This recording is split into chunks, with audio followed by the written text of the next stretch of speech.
Hello guys, welcome to Vibha classes. फिर से हम लेकर आए हैं 10 कदम सीरीज का पार्ट 22। पार्ट 20 की बात करें, 21 की बात करें, 22 की बात करें तो ये एनसीईआरटी फोकस्ड है।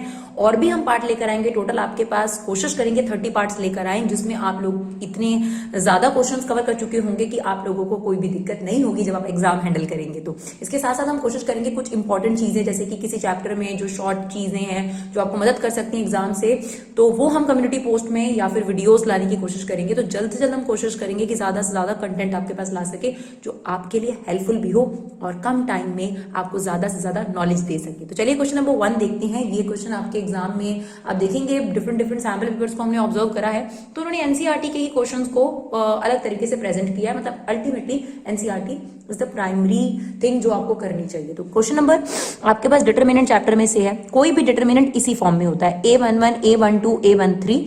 स्मॉल जो होते हैं ये एलिमेंट्स को डिपिक्ट करते हैं, और आपके पास माइनर्स का जो सिंबल होता है वो होता है M, और कोफैक्टर्स का सिंबल हम A भी इस्तेमाल कर लेते हैं और C भी इस्तेमाल कर लेते हैं। यानी आप A11 को अगर बोलेंगे तो वो भी कोफैक्टर है और C11 भी आपके पास कोफैक्टर्स है, राइट।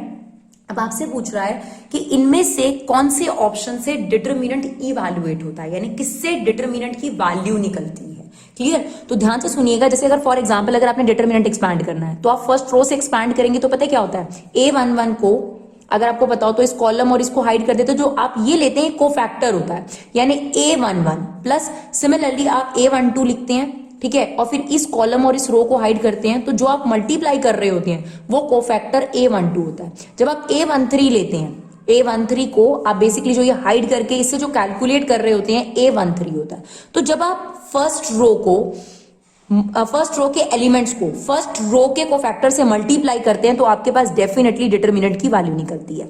या फिर आप सेकंड रो भी ले सकते हैं, सेकंड रो को सेकंड कॉलम के ही कोफैक्टर से, सॉरी सेकंड रो को सेकंड रो के कोफैक्टर से अगर आप मल्टीप्लाई करें, यानी इससे भी आपके पास डिटरमिनेंट निकलेगा A21 आपके पास A22 और A23 into A23। Similarly third row से भी आपके पास डिटरमिनेंट ही निकलेगा। बिल्कुल इसी तरीके से कॉलम से भी डिटरमिनेंट ही निकलता है, यानी आप ऐसा भी कर सकते हैं A11 into A11 plus A21 into A21, A31 into A31। इससे भी जब आप फर्स्ट रो इस्तेमाल कर रहे हैं, फर्स्ट कॉलम या फर्स्ट रो, मतलब आप फर्स्ट रो से सेकंड रो से थर्ड रो से, या फर्स्ट कॉलम से सेकंड कॉलम से थर्ड कॉलम से, इससे अगर आप डिटरमिनेंट को एक्सपैंड करेंगे तो आपके पास डिटरमिनेंट की वैल्यू निकलेगी। इसके अलावा अगर आपने किसी भी कोफैक्टर से मल्टीप्लाई कर दिया तो आंसर आएगा 0। तो आप चेक कर सकते हैं। देखिए यहां पर आपने रो ले रखी है एलिमेंट की फर्स्ट, देखिए फर्स्ट रो है क्योंकि A11, A12, A13, लेकिन जो कोफैक्टर्स हैं वो आपने थर्ड रो के ले लिए, तो इसका जो आंसर आएगा 100% क्या आएगा, 0 आएगा। तो इसका मतलब हमारी डिटरमिनेंट की वैल्यू नहीं निकलेगी, तो ये ऑप्शन हमने काट दिया। बी पर आ जाइए। इसमें आप देख सकते हैं फर्स्ट रो ले रखी है A11, A12, A13, और जो कोफैक्टर्स हैं वो है A11, A21 और A31। यानी आपने एलिमेंट्स तो फर्स्ट रो के ले लिए, कोफैक्टर आपने फर्स्ट कॉलम के ले लिए। इसका भी आंसर आपके पास क्या आएगा, 0 आएगा, डिटरमिनेंट नहीं कैलकुलेट होगा। क्लियर? सिमिलरली यहां देखिए, यहां पर आपने एलिमेंट ले रखे हैं सेकंड रो के A21, A22, A3, और जो कोफैक्टर है A11, A12, A23, A11, A12 और A13, यानी यहां पर आपने सेकंड रो के एलिमेंट लिए और कोफैक्टर आपने फर्स्ट रो के ले लिए। इससे भी आपके पास डिटरमिनेंट की वैल्यू नहीं आएगी, इसका भी आंसर क्या आएगा, 0। यानी हमें क्लियर हो गया कि ऑप्शन डी करेक्ट है। फिर भी आप चेक कर लीजिए, देखिए यहां पर जो एलिमेंट हैं वो है फर्स्ट कॉलम के, और जो कोफैक्टर्स हैं वो भी फर्स्ट कॉलम के हैं। तो अगर आप उसी कॉलम के एलिमेंट को उसी कॉलम के कोफैक्टर से मल्टीप्लाई करते हैं तो डिटरमिनेंट की वैल्यू निकलती है, यानी यहां से डिटरमिनेंट की वैल्यू निकलेगी, यानी ऑप्शन डी करेक्ट है, राइट। चलिए question number 2, let A be non singular matrix. ये क्या होती है बच्चों, सिंगुलर मैट्रिक्स होती है जिसका डिटरमिनेंट 0 होता है, और नॉन सिंगुलर मैट्रिक्स होती है जिसका डिटरमिनेंट 0 नहीं होता। और क्योंकि उसका डिटरमिनेंट 0 नहीं होता तो आपका ए इनवर्स एग्जिस्ट करता है। तो याद रखिएगा इस कंसेप्ट को, singular matrix determinant 0, non singular matrix जिसका डिटर्मिनेंट 0 नहीं होता। तो इसने कहा एक ऐसी मैट्रिक्स है जिसका डिटर्मिनेंट 0 नहीं है, 3 ऑर्डर 3 की है, आपने एडजॉइंट का डिटर्मिनेंट निकालना है। तो देयर इज एन आइडेंटिटी, ये हमने पहले भी अपने जितनी भी सीरीज है उसमें डिस्कस किया है, जितने भी क्वेश्चंस और हैं, कि एडजॉइंट ऑफ ए का determinant is equal to determinant of A की पावर n-1, जहां पर n होता है ऑर्डर ऑफ द मैट्रिक्स। तो बस हमें ये निकालना है डिटर्मिनेंट ए, n क्या है ऑर्डर, 3 ले लीजिए, 3-1 डिटर्मिनेंट ए का स्क्वायर, राइट। तो यहां पर आपके पास ऑप्शन बी जो है वो करेक्ट ऑप्शन है। चलिए फटाफट से क्वेश्चन नंबर 3 देखते हैं। ये क्वेश्चन भी हम ऑलरेडी डिस्कस कर चुके हैं जब हम और सैम्पल पेपर्स में से आपके क्वेश्चंस ले रहे थे, इससे पहले के जितनी भी 10 कदम सीरीज के पार्ट्स हैं। If A is an invertible matrix of order 2, then determinant A inverse is equal to। But जो सबसे जरूरी चीज है, हमें मैट्रिक्स जो भी हमारे एनसीईआरटी के एमसीक्यूज हैं उन्हें एक साथ इकट्ठा समझने की जरूरत थी, तो इसलिए हमने 20, 21, 22 और मोस्ट प्रॉब्ली 23 में आपकी एनसीईआरटी कवर हो जाएगी। तो 40 क्वेश्चन से कम क्वेश्चन है आपके एनसीईआरटी के एमसीक्यूज के, जो आपको करने बहुत ज्यादा जरूरी है। उसके बाद आप जो मर्जी करिए। चलिए क्वेश्चन नंबर, इसमें कहता है डिटर्मिनेंट ए इनवर्स किसके इक्वल होगा। तो यहाँ पर हमने एक प्रॉपर्टी का इस्तेमाल करा जो बहुत जनरल प्रॉपर्टी हमें पता है कि अगर हम किसी मैट्रिक्स को उसके इनवर्स से मल्टीप्लाई करते हैं तो आइडेंटिटी मैट्रिक्स आती है, राइट। फिर हमने बोथ साइड डिटर्मिनेंट अप्लाई कर दिया। अब जब हम दो मैट्रिक्स का डिटर्मिनेंट लेते हैं तो दोनों का अलग अलग डिटर्मिनेंट निकलेगा, बिकॉज डिटर्मिनेंट एक न्यूमेरिकल वैल्यू होती है। तो अलग अलग डिटर्मिनेंट अप्लाई कर दिया हमने। अब ध्यान से देखिए, इसको हमने यही रखा, ये वहां जाएगा तो ये बन गया। देखिए आइडेंटिटी मैट्रिक्स का अगर आप डिटर्मिनेंट लेंगे तो वो 1 होगा। This is not identity, this is 1, numerical value 1। Clear. अब ये वाली चीज इसके अपॉन में आ गई। तो यही तो पूछा है आपसे, बस यहाँ पे डिटर्मिनेंट साइन की जगह डिटर्मिनेंट शब्द लिख रखा है। Determinant of A inverse is equal to 1 upon determinant A. इसका मतलब ऑप्शन बी करेक्ट है। क्लियर। चलिए क्वेश्चन नंबर 4 आपसे कहता है कि इसमें जो थीटा है वो 0 से 2 पाई के बीच में है, और आपको बताना है कि जो डिटर्मिनेंट की वैल्यू है इसमें किस ऑप्शन में करेक्ट है। तो सबसे पहले आपको डिटर्मिनेंट कलेक्ट निकालना पड़ेगा। तो plus minus plus 1 as it is, इस कॉलम और इस रो को हाइड कर दीजिए। 1 माइनस तो पहले से होता है और माइनस यहाँ पे भी आ रहा है, तो plus sine square theta minus sine theta, इस कॉलम और इस रो को हाइड कर दीजिए। Minus sine theta plus sine theta, तो ये 0 हो गया। तो 0 इंटू समथिंग 0, तो ये वाला आपका जो एलिमेंट है वो 0 हो गया। 1 एज इट इज, ये आ गया आपके पास साइन स्क्वायर थीटा प्लस 1। ठीक है, तो 1 plus sine square theta, 1 plus sine square theta, twice of 1 plus sine square theta. अब हमें ये बताना है कि जो ये डिटर्मिनेंट है इसकी जो वैल्यू है वो 0 है। नहीं, 0 तो नहीं आ रही फिलहाल। 2 और इन्फिनिटी के बीच में लाई करती है, 2 और 4 के बीच में लाई करती है, 2 और 4 के बीच में लाई करती है, और 2 और 4 भी हो सकती है। तो सबसे पहले हम ये चेक करें क्या इसकी वैल्यू 2 हो सकती है। तो देखिए आपके पास जो मिनिमम थीटा है वो है 0। अगर आप यहाँ थीटा 0 पुट करते हैं, राइट, साइन थीटा 0 पुट करते हैं तो साइन 0 0 होता है, तो इसका जो मिनिमम आंसर आएगा वो 2 आएगा डेफिनेटली। इसका मतलब आप वो सारे ऑप्शन काट सकते हैं जहां 2 नहीं है। तो ऑप्शन ए भी कट गया, ऑप्शन बी भी कट गया, ऑप्शन सी भी कट गया, क्योंकि इसने ये लिखा है 2 के बीच का आंसर आएगा 2 और इन्फिनिटी, 2 नहीं आएगा। इसने भी 2 नहीं लिखा, जबकि 2 हमारा आंसर डेफिनेटली आ रहा है। तो आपको एक ही से आंसर पता चल गया कि ऑप्शन डी। ठीक है, पर कंफर्मेशन के लिए हमने यहाँ पर एक बार 90 डिग्री भी पुट करा है ना। मैक्सिमम जो टेबल में वैल्यू होती है 0 फिर 90, तो हमने 90 पुट करा। साइन 91 स्क्वायर करेंगे 1, 1 प्लस 1 2, 2 इंटू 2 4, यानी जो डिटर्मिनेंट की मैक्सिमम वैल्यू आ सकती है वो 4 आ सकती है। यानी अब हमें कंफर्मेशन मिल गया कि हमारा डिटर्मिनेंट जो है वो 2 और 4 भी आंसर ले सकता है, और 2 और 4 के बीच में भी, राइट। चलिए क्वेश्चन नंबर 5 देखते हैं। द इंटरवल, 6 चैप्टर आपका शुरू हो गया। The interval in which the following function is increasing. तो सबसे पहले हमें डेरिवेटिव तो लेना मस्ट है, तो प्रोडक्ट रूल लगा दीजिए। एक्स स्क्वायर का डेरिवेटिव 2x, ये एज इट इज। फिर e की पावर माइनस एक्स का डेरिवेटिव e की पावर माइनस एक्स का हमने दोबारा लिया तो माइनस हो गया था, और ये एज इट इज। अब हमने इसमें से क्या कॉमन ले लिया, e की पावर माइनस एक्स, ये आ गया बच्चों। इसे 0 के इक्वल रखा, तो e की पावर माइनस एक्स कभी 0 नहीं हो सकता। हमेशा याद रखो, अगर किसी की पावर जो मर्जी हो, लेकिन अगर बेस पॉजिटिव है तो आपके पास वो आंसर कभी भी नेगेटिव नहीं हो सकता। आप ट्राई कर सकते हो, कोई भी वैल्यू पुट कर लो, -2 पुट करोगे तो इट्स 1 अपॉन e की power 2, it can not be negative, right. और ये 0 भी कभी नहीं हो सकता। तो ये तो हमने ऑप्शन कट कर दिया, इसको इक्वेट करा 0 से और x कॉमन लिया, तो एक x की वैल्यू 0 आ गई, एक 2 आ गई। नंबर लाइन फ्रेम करी हमने, माइनस इन्फिनिटी से इन्फिनिटी के बीच में एक 0 मिला, एक 2, तो एक इंटरवल हमारा ये हो गया, एक ही हो गया और एक ही हो गया, राइट। माइनस इन्फिनिटी से जीरो के बीच में कोई भी वैल्यू ले लेते हैं और उससे फर्स्ट डेरिवेटिव में रख कर देखते हैं। तो कोई भी वैल्यू ले लीजिए, यहाँ पर इसको हम सिंप्लीफाइड फॉर्म में ही लिख लेते हैं और इसी में पुट करके देखेंगे तो ज्यादा बेटर है।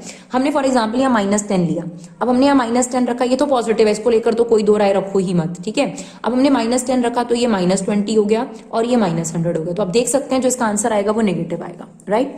0 से 2 के बीच में कोई भी नंबर ले लीजिए, फॉर एग्जाम्पल 1, अगर हम यहाँ 1 रखते हैं तो ये 2 - 1 यानी पॉजिटिव आ रहा है, ठीक है। आपको वैसे इंक्रीजिंग ही बताना था तो इसका मतलब आपको आपका ऑप्शन मिल गया है 0 से 2 पर ये फंक्शन इंक्रीजिंग है, बट फिर भी चेक जरूर करना चाहिए। 2 से इन्फिनिटी के बीच में कोई नंबर ले लीजिए, फॉर एग्जांपल 10, तो ये आ जाएगा आपके पास 20 - 100, तो ये अभी भी नेगेटिव आ रहा है। तो हमारा जो इंक्रीजिंग हो गया वो 0 से 2 के बीच में हो गया, यानी ऑप्शन डी यहाँ पर करेक्ट, राइट। चलिए question number 6, the slope of normal to the curve at x equal to 0। तो फर्स्ट ऑफ ऑल डेरिवेटिव ले लीजिए, 2x² का derivative 4x, 3 as it is, sin x का डेरिवेटिव cos x। अब आपके पास जो x की वैल्यू दे रखी है सबसे पहले से पुट कर दीजिए, तो ये तो 0 हो गया, cos 0 की वैल्यू कितनी होती है 1, तो हमारी जो स्लोप ऑफ टेंजेंट है वो 3 आ गई। तो स्लोप ऑफ नॉर्मल क्या होगी बच्चों, इसका रेसिप्रोकल और साइन चेंज, तो इसका रेसिप्रोकल कर दीजिए फटाफट से और इसका साइन चेंज कर दिया हमने, तो -1/3 इज द करेक्ट आंसर, यानी ऑप्शन डी करेक्ट ऑप्शन है।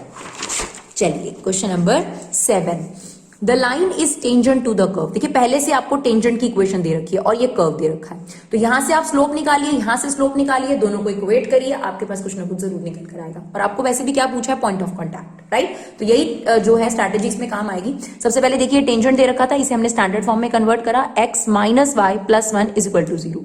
किसी भी लाइन से स्लोप निकालने का फॉर्मूला होता है -a/b। मैम ये a b कहां से आते हैं, देखिए किसी भी लीनियर की ये स्टैंडर्ड फॉर्म होती है, तो x के जो आगे होता है वो a होता है, तो a की वैल्यू यहां से 1 मिल गई, b की वैल्यू हमें -1 मिल गई। तो क्या फॉर्मूला है, -a/b, तो a की वैल्यू 1, b की वैल्यू -1, तो स्लोप ऑफ टेंजेंट हो गया m = 1।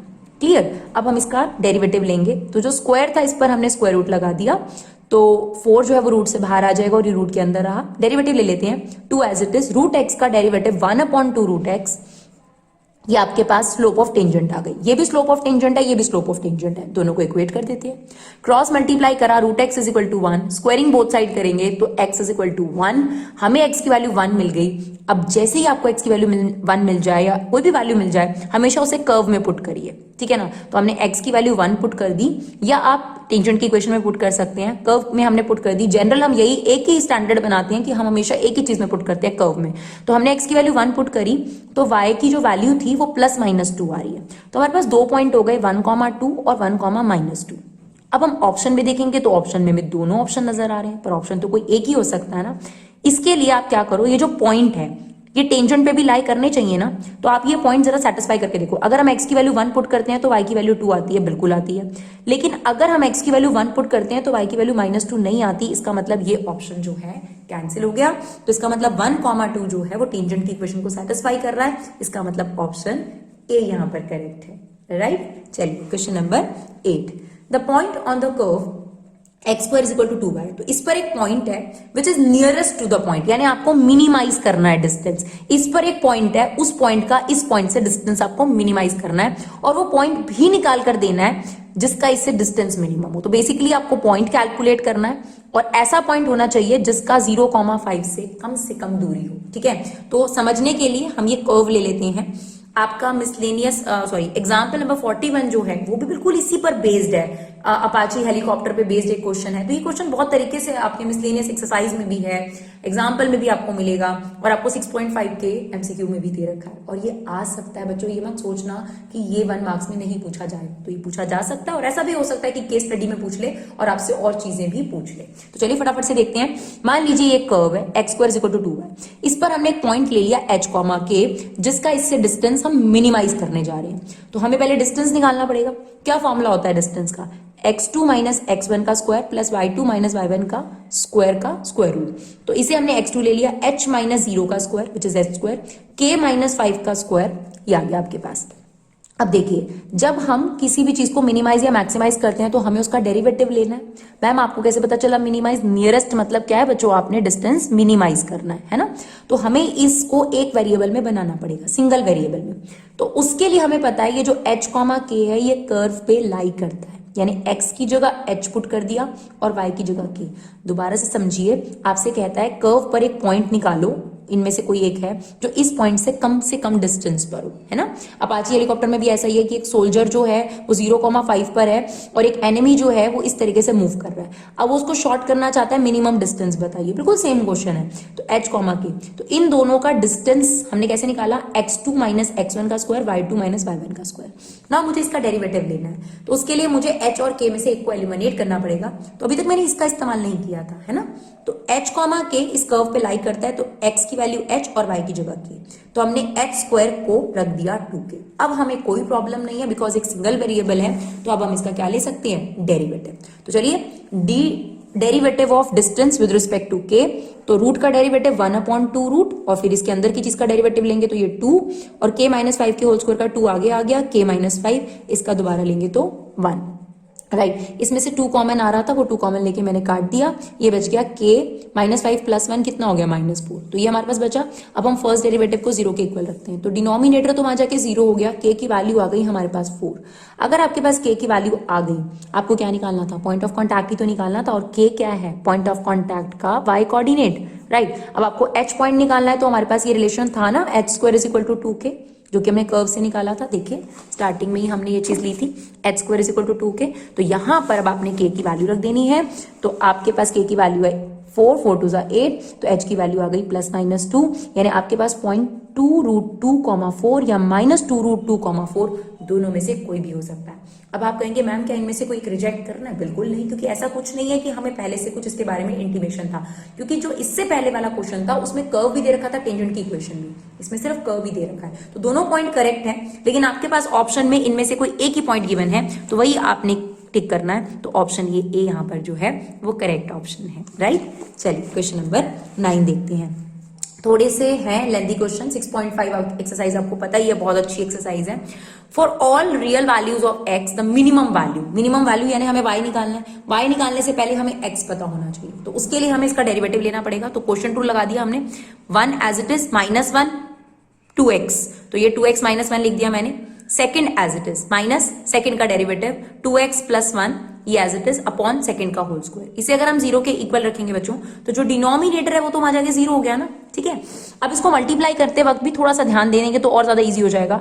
हमने क्या करा, 1 + x² को एक साथ कर दिया, प्लस x को अलग कर दिया, यानी 2x - 1 1 + x² + x, यानी 1 + x² इंटू 2x - 1 और x को 2x - 1 से अलग इंटू। सेम हमने यहाँ किया है, 2x + 1 को 1 + x² से अलग इंटू और -x से अलग इंटू। अब इस ब्रैकेट को खोल दीजिए, इसको हमने मल्टीप्लाई कर दिया, इसको हमने मल्टीप्लाई कर दिया, तो आप देख सकते हैं -x से +x जो है वो कट गया। इन दोनों में से हमने 1 + x² कॉमन ले लिया, इन दोनों टर्म्स में से, राइट। आप मल्टीप्लाई भी कर सकते हैं, इन दोनों में से हमने 1 + x² कॉमन ले लिया और 2x² + 2x² कितना हो गया हमारे पास, 4x² हो गया, राइट। अब आप देखिए जब हमने ये 1 + x² कॉमन लिया तो 2x से ये भी कट गया, -2 को इससे मल्टीप्लाई करेंगे तो ये आ गया -2 - 2x²। तो फाइनली हमारे पास आप देखिए -2 + 2x², यानी x² - 1 = 0, x की वैल्यू आ गई +-1, यानी x की दो वैल्यू है 1 और -1। ये तो हमारे पास पॉइंट आया बच्चों। हमें क्या निकालना है, मिनिमम या मैक्सिमम वैल्यू। तो हमें जो फंक्शन दे रखा है 1 - x + x², 1 + x + x², इसमें एक बार 1 पुट कर दीजिए, एक बार -1 पुट कर दीजिए, तो 2 आंसर्स आ रहे हैं आपके पास। आप खुद बताइए इसमें से मिनिमम कौन सा है, ऑब्वियसली 1/3 और मैक्सिमम है ये।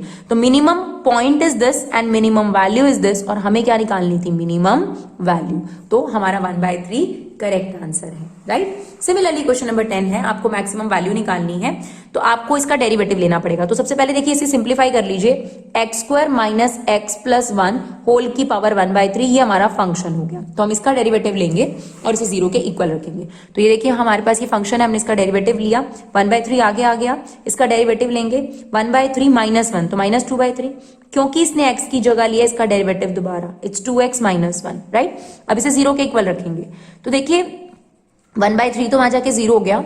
ये जो चीज है इसको नेगेटिव होने के कारण रेसिप्रोकल करेंगे आप। अब आप देखिए, अगर आप क्रॉस मल्टीप्लाई करेंगे तो 1 इज इक्वल टू 0, यानी यहां से तो आपको कोई वैल्यू नहीं मिलने वाली, तो इसे तो रिजेक्ट कर दीजिए। 2x minus 1 is equal to 0, तो x की वैल्यू कितनी आ गई 1/2।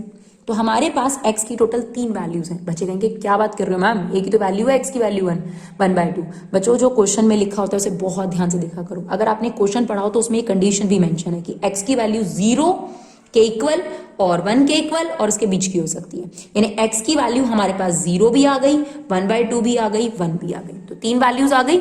हमने ये तीनों वैल्यूज फंक्शन में पुट कर दी, यानी यहां पर हमने x की वैल्यू 1/2 पुट करी, 0 पुट करी और 1 पुट करी, तो 1/2 पुट करी तो यार है 3/4 की पावर 1/3, 0 पुट करी तो 1 और 1 पुट करा तो आपके पास 1। तो जो मैक्सिमम वैल्यू है बच्चों वो क्या आ रही है आपके पास 1। तो इसका मतलब आपको मैक्सिमम वैल्यू निकालनी थी, तो ऑप्शन जहां पे मैक्सिमम वैल्यू 1 होगी वो करेक्ट होगा। तो आई होप आप लोगों को जो हम लोग सीरीज स्टार्ट कर रखी है हम लोगों ने वो आपको काफी यूजफुल रहे, और हमारी तरफ से बहुत सारी ब्लेसिंग्स हैं आप लोगों को। आप अच्छे से पढ़िए और अच्छे से समझकर वहां पर कंसेप्ट क्लैरिटी कर कर आप क्वेश्चन जरूर कर कर आइए। मुझे पूरी उम्मीद है कि मेरे सभी स्टूडेंट्स के मार्क्स बहुत अच्छे आएंगे और वो मुझे आकर जरूर कमेंट बॉक्स में बताएंगे कि मैम ये सीरीज हमारे लिए बहुत हेल्पफुल थी। ऑल द बेस्ट गाइस, और जो लोग हम लोगों को लगातार सपोर्ट करते हैं उनका दिल से धन्यवाद। Thank you so much guys for love and support. Keep supporting our classes.